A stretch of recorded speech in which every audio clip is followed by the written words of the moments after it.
Salut à tous, on se retrouve aujourd'hui donc sur notre chaîne YouTube La Boîte Rouge pour cette première vidéo. Donc on va tout d'abord se présenter, donc à ma droite Clément, Salut tout le monde. et moi-même Julien. Donc aujourd'hui en fait on va vous présenter une nouvelle série en fait qu'on a décidé de lancer. Donc ça s'appelle Hip or High. Et en fait du coup on va commencer par une paire que tout le monde aime beaucoup et qui est sortie du coup il y a 2 ans. Et du coup on va vous faire un petit unboxing, on va faire des petits plans tout simplement pour l'introduction.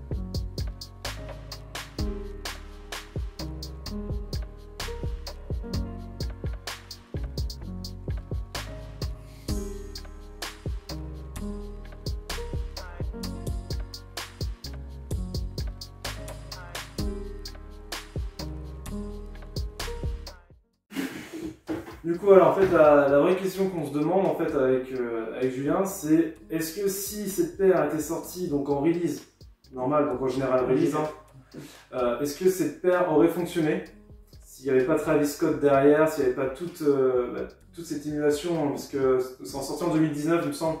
Je crois que le Astro Wars est sorti la même année. Et est-ce que si jamais il n'y avait pas la fanbase de Travis Scott, et si demain Nike sortait en général release une Jordan 1 avec un souche à l'envers, est-ce qu'elle coterait autant? Est-ce qu'il y aurait autant de gens qui l'auraient cliqué? Alors déjà Julien, explique-moi pourquoi tu l'as cliqué cette paire. Je vais pas vous mentir, je l'ai cliqué dans le but de la revendre, de me faire un billet. Ah oui c'est vrai en plus.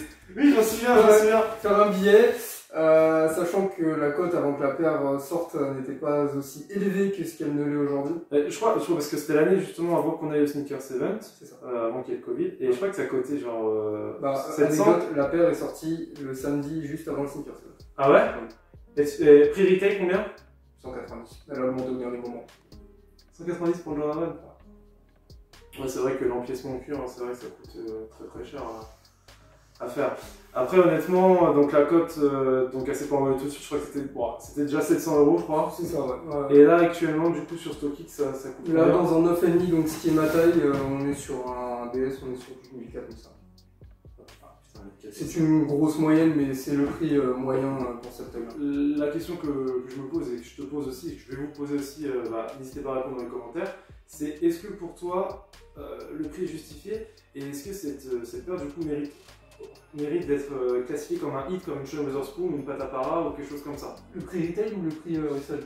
Alors, on va parler pour l'instant du prix resell, pour savoir justement si la cote elle est justifiée. Tu sais, si jamais tu fais une Pata Chloro, ça coûte quoi? J'ai dit une bêtise, j'ai pas les cotes en tête, mais ça coûtait plus de 1200 € ou je sais pas quoi, un truc comme ça. Est-ce que pour toi c'est justifié? Honnêtement, non. Ouais. Je sais que moi, si j'avais les moyens, je ne les mettrais pas dans cette paire-là, je les mettrais sûrement ailleurs. Ouais. Après, on peut pas négliger la qualité. C'est vrai qu'elle est vraiment très qualitative. C'est vrai. On a un très beau cuir, on a Les beaux matériaux, les matériaux sont assez nobles quand même. En même temps, c'est un peu ce qu'on attendait d'une collab de ce niveau-là. Tu penses que ça va fonctionner parce que c'est Travis? Ou genre par exemple, si jamais Nike avait sorti ça comme ça, tu penses que ça serait passé genre... Après c'est vrai que je pense aussi que c'est une Jordan 1, ça serait pas passé inaperçu. Ça aurait quand même fonctionné. Ça aurait fonctionné. Ça aurait quand même fonctionné. Mais je sais qu'il y a plein de personnes qui ont retourné leur veste en ce moment parce que le souche à l'envers, mais moi le premier, le souche à l'envers, mais je trouvais ça dégueulasse. Et surtout les photos sneakers, je sais pas si tu vas aller trouver les photos, mais tu sais comment c'était affiché sur SNKRS là, oui, sur l'application, mais les photos c'était horrible. La paire était pas mise en valeur Et et c'est pour ça que moi j'ai pas cliqué. Et maintenant moi je regrette un peu, mais le souche j'ai encore du mal, mais c'est vraiment le coloris mocha. C'est incroyable. D'ailleurs il y a une Jordan 1 mocha qui est sortie, et au début il y avait des leaks où c'était vraiment juste toute l'empreinte qui était en mocha, et c'était une Jordan 1 classique, comme ça. Et ça avéré qu'en fait c'était une Rookie of the Year qui était juste teinte. Et d'ailleurs, juste pour parler de cette mocha, moi je trouve qu'elle est ratée. Elle est ratée. Le mid-guard à l'avant en plastique noir, lisse, brillant, qui fait super cheap. Ça, à l'occurrence, moi je pense que ça a marché, c'est juste, c'est pas un hit pour moi, ça, tu vois, la Mocha, c'est la hype. Tu vois, ça a fonctionné juste parce que c'est hype. Parce que les gens qui n'ont pas pu avoir la chance de mettre la main sur cette Travis ont sûrement et se sont rabattus sur cette Mocha.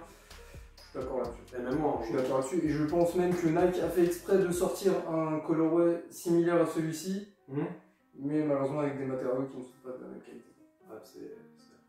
Mais bon, en soi, du coup, répondons du coup à la question qu'on se posait. Du coup, pour toi, c'est un hit ou c'est juste la hype?